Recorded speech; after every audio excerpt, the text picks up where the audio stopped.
Përshëndetje, në pjesën e të rrësupit, ku në këtë analizë do shfryttojmë arsyen dhe modelin e entrit, të cilën e çohem dhe ke grupi i Telegramit si pjesë për entri, ku sot do shpjegoj me imtësi pjesën që pse pritim që probabiliteti kësaj CRT të krijoheshe në këtë nivel që kemi të cilin do e shpjegojmë tani, dhe cili ishte pjesa të rrësupit bashkangjitur me modelin e parë. Atëre, në pikën e parë të rrësupit të cilin e kam markuar në këtë zonë, ka qenë pjesa CRT-s në deli, ku përveç kësaj biasi dhe trendi që ne kemi aktualisht ishte në një pjesë të downtrendit, ku përveç kësaj konfirmimi tjetër ishte pjesa CRT-s, e cila është përsëri për sell. Dhe arsyeja e këtij probabiliteti të CRT-s i cili ka ndodhur ka qenë pjesa e preview saj, këtu, e cila ka marrë likuiditetin, ose ndryshe quhet rejecting high dhe breaking low.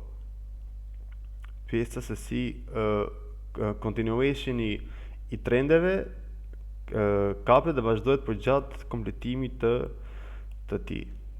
Pra, ke level kishim previous high, cili ka bërë likuiditim, ku shumica në këtë pikë do e quani për market structure shift, atë direkt modeli i entrit i tyre në FVG, duke dalur kundra trendit edhe kundra CRT-s, ku ndërkohë kemi CRT high dhe CRT low.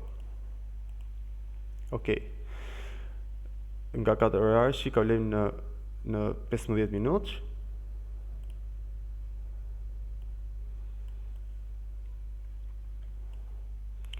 Ku kemi në pjesën e CRT high, pra pika ku aktualisht në këtë zonë kemi dhe pjesën e të rrësupit, sepse siç kemi shpjeguar dhe në leksionet e tjera, pjesa të rrësupit është gjithmonë higher high-si i parafundit, këtu, i cili sapo bën sweepin dhe merr likuiditetin ose ndryshe fake breakoutin, na krijon zonën e të rrësupit. Pra gjithmonë ky është rrësupi, i cili bazohet në pjesën e CRT-s dhe në pjesën e kellevesave të cilët kemi. Në këtë rast rrësupi na është paraqitur me pjesën e order blockut, ose ndryshe siç quhet modeli 1, ku është pika këtu, pika e bodit, pra candlesi i parë i cili kryen fake breakoutin, gjithmonë është shumë e rëndësishme kjo pjesë. Pjesa e të rrësupit ose higher high-si i parakaluar, candlesi i parë i cili bën likuidimin e të gjithë traderëve në këtë pikë, ose shumica traderëve në low time frame, ku këtu mund t'i paraqitet një zonë order blocku, supply ose shumë gjëra të tjera, candlesi i parë i cili likuidon, dhe zakonisht i dyti del më i madh se candlesi i parë, ose mund vi njësoj me candlesen e parë në një formë uniform. Pjesa e bodit të candlesit që ka bërë sweepin quhet modeli 1, ose ndryshe model me order block. Okej, ku këtu na është tregu na ka ardhur fixed entry për shkak se jemi në pjesën e replit, që thashë pak më përpara, që thjesht do shtjellojmë arsyeën që pse tregu ka lëvizur në këtë pikë. Okej. Dhe targeti final në CRT low. Pra CRT high të rrësup, high high si i parafundit, sweepi, candlesi i parë, model 1. Ku targetet tona normalisht që dihen është 50% që tek profiti i parë, gjysma e range-it midis CRT high dhe CRT low, dhe kompletimi 100% i saj. Dhe normalisht që kjo ishte edhe pjesa e take profitit. Pra, që tërsupi të ishte valid, ose CRT-ja të ishte valid, ku shpeshherë tërsupi dhe CRT-ja zakonisht janë të dyja në një vend, por jo gjithmonë, sepse mund të rastisi që në pjesën ku candlesi manipulimit mbyllet në formën që të kryej CRT, por thjesht nuk ka marrë likuiditetin duke kryer pjesën e fake breakoutit, por krijon një market structure shift, ajo që duhet i besoni më shumë është tërsupi. Tërsupi është më i rëndësishëm se çdo strukturë apo se çdo emërtim tjetër. Që në këtë rast, fake breakout ishte marrë, të gjithë traderat këtu ishin likuiduar. Nëse do merrni më që në 15 minutë si pjesë key level, si çfarë kemi këtu përsëri, kemi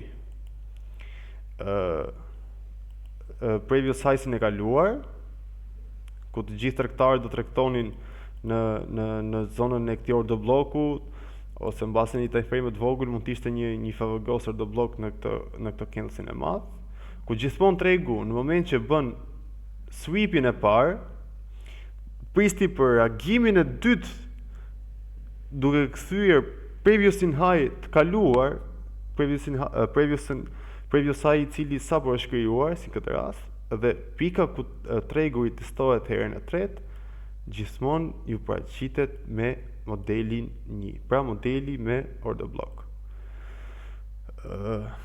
Kjo ishte dhe analiza dhe sinjali i cili ishte dërguar ke pjesa e grupit, modeli i parë, modeli 1. Pra, tërsupi ose modelet të tërësupit, të cilët quhen model të tërësup me model 1, model të tërësup me model 2, 3, 4, etj. Me radhë, quhen gjithmonë ose marrin pjesën e bashkimit në këtë pjesë në bazë të modelit se si kryhet. Që në këtë rast kishim modeli 1. Nëse do kishim një tërësup përsëri si në këtë formë, po nuk do kishin paraqitur modelin order blokut, por do kishin paraqitur modelin 2. Modeli 2 është pika e cila i takon pjesës së FVG-s.